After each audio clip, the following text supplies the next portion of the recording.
ओम श्री परमात्मने नमः।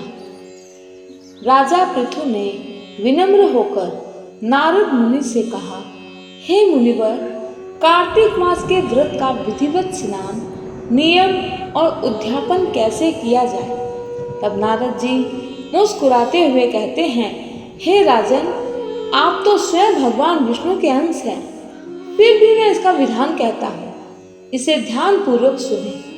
व्रत की शुरुआत आश्विन शुक्ल एकादशी से करनी चाहिए। उस दिन से स्वयं को शुद्ध करके कार्तिक मास के नियमों का पालन प्रारंभ करें।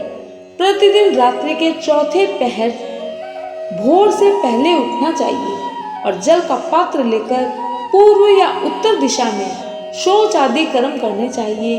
कार्तिक मास के महत्व को बताते हुए मुनि आगे कहते हैं, जो व्यक्ति शौच में शुद्धता नहीं रखता, उसकी सारी पूजा जप दान व्यर्थ हो जाते हैं। इसलिए शुद्धि सबसे पहला नियम है। मलमूत्र त्याग के बाद मिट्टी और जल से अच्छी तरह शुद्धि करनी चाहिए। गृहस्थ 1 बार, ब्रह्मचारी 2 बार, वानप्रस्थ 3 बार और सन्यासी 4 बार से भी अधिक शुद्धि करें। दिन की अपेक्षा रात में आधी शुद्धि करनी होती है।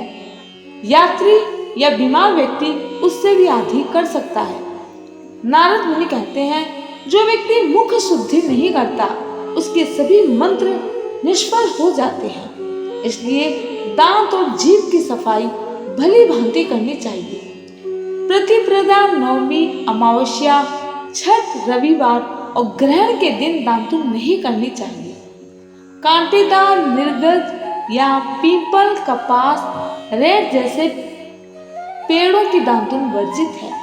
मुख शुद्धि के बाद व्यक्ति को चंदन, फूल, माला, तांबूल आदि लेकर प्रसन्न चित्त होकर भगवान विष्णु के मंदिर जाना चाहिए।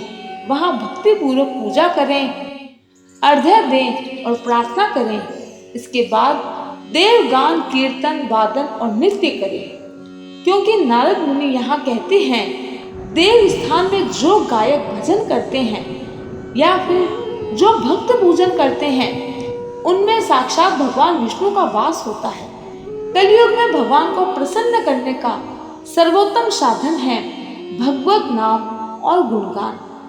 नारद मुनि बताते हैं कि एक बार उन्होंने भगवान विष्णु से पूछा, हे प्रभु, आप कहाँ निवास करते हैं? तब भगवान विष्णु कहते हैं, मैं न तो वैकुंठ में रहता हूँ, न योगियों के हृदय में।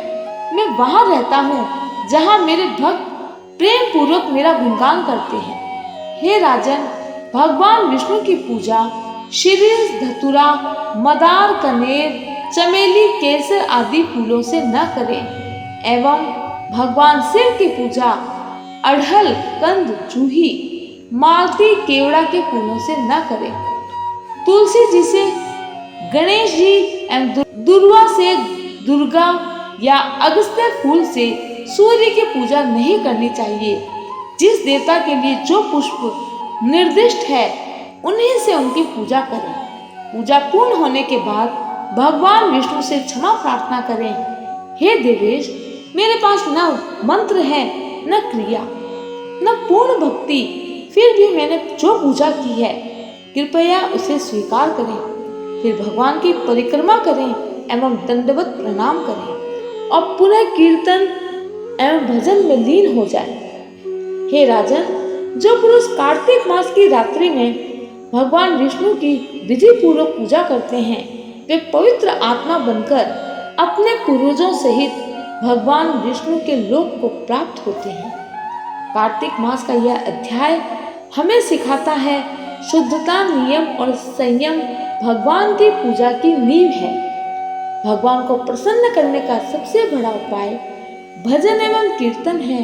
अतः कार्तिक मास में अधिक से अधिक कीर्तन के माध्यम से प्रभु का गुणगान करें।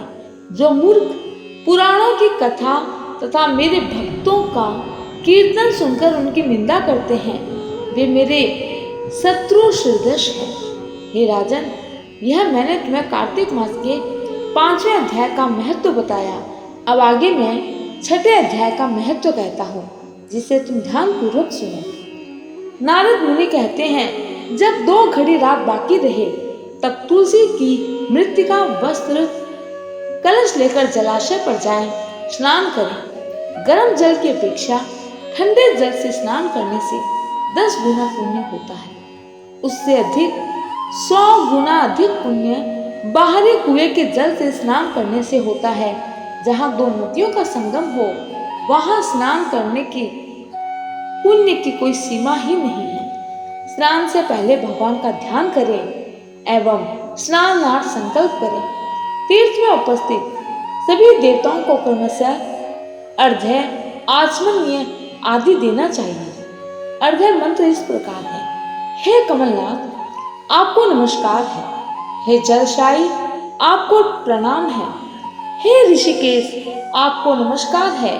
मेरे दिए हुए अर्घ्य को आप स्वीकार करें। हे जनार्दन, हे दामोदर, हे देवेश, आपको प्रसन्न करने हेतु मैं कार्तिक मास में विधि विधान से ब्रह्म मुहूर्त में स्नान कर रहा हूँ। आपकी कृपा से मेरे सभी पापों का नाश हो। हे प्रभु, कार्तिक मास में व्रत तथा विधि पूर्वक स्नान करने वाला मैं अर्घ्य देता हूँ। आप राधिका सहित इसे ग्रहण करें। हे कृष्ण, हे बलशाली, राक्षसों का संहार करने वाले प्रभु, पापों का नाश करने वाले, कार्तिक मास में प्रतिदिन दिए हुए मेरे इस अर्घ्य द्वारा कार्तिक स्नान का व्रत करने वाला फल मुझे प्राप्त हो। तत्पश्चात विष्णु, शिव तथा सूर्य का ध्यान करके जल में प्रवेश करके नाभि के जल के बराबर खड़े होकर विधि पूर्वक स्नान करें। गृहस्थी को तिल और आंवले का चूर्ण लगाकर, विधवा स्त्री व यति को तुलसी की जड़ की मिट्टी लगाकर स्नान करना चाहिए। सप्तमी, अमावस्या, नवमी, त्रयोदशी, द्वितीया, दशमी आदि तिथियों को आंवला तथा तिल से स्नान करना वर्जित है। स्नान करते समय निम्न शब्दों का उच्चारण करें। जिस भक्ति भाव से भगवान ने देवताओं के कार्य के लिए 3 प्रकार का रूप धारण किया, वही पापों का नाश करने वाले प्रभु अपनी कृपा से मुझे पवित्र बनाए। जो मनुष्य भगवान विष्णु की आज्ञा से कार्तिक व्रत करता है, उसकी इंद्र आदि सभी देवता रक्षा करते हैं, इसलिए वह मुझे पवित्र करे। बीजों, रहस्यों तथा यज्ञों सहित वेदों के मंत्र कश्यप आदि ऋषि, इंद्र आदि देवता मुझे पवित्र करें। अदिति आदि सभी नारियां, यज्ञ, सिद्ध, सरप और समस्त औषधियों व तीनों लोकों के पहाड़ मुझे पवित्र करें। मैंने पवित्र कार्तिक मास में स्नान किया। हे प्रभु, राधा के साथ आप मेरे दिए हुए अर्घ्य को ग्रहण करें। तत्पश्चात चंदन, फूल, तांबूल आदि से वेद पाठी ब्राह्मणों का श्रद्धा पूर्वक पूजन करें। अपने कल्याण की इच्छा रखने वाले मनुष्य इनका ना तो अपमान करें ना ही विरोध। फिर एकाग्रचित होकर भगवान विष्णु की प्रिय तुलसी जी की पूजा करनी चाहिए। परिक्रमा करके प्रणाम करें। हे देवी, हे तुलसी, देवताओं ने ही प्राचीन काल से तुम्हारा निर्माण किया है। ऋषियों ने तुम्हारी पूजा की है। हे विष्णु प्रिया तुलसी, आपको नमस्कार है।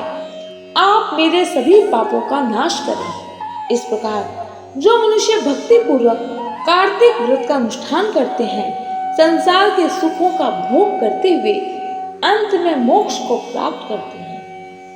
हरे कृष्णा।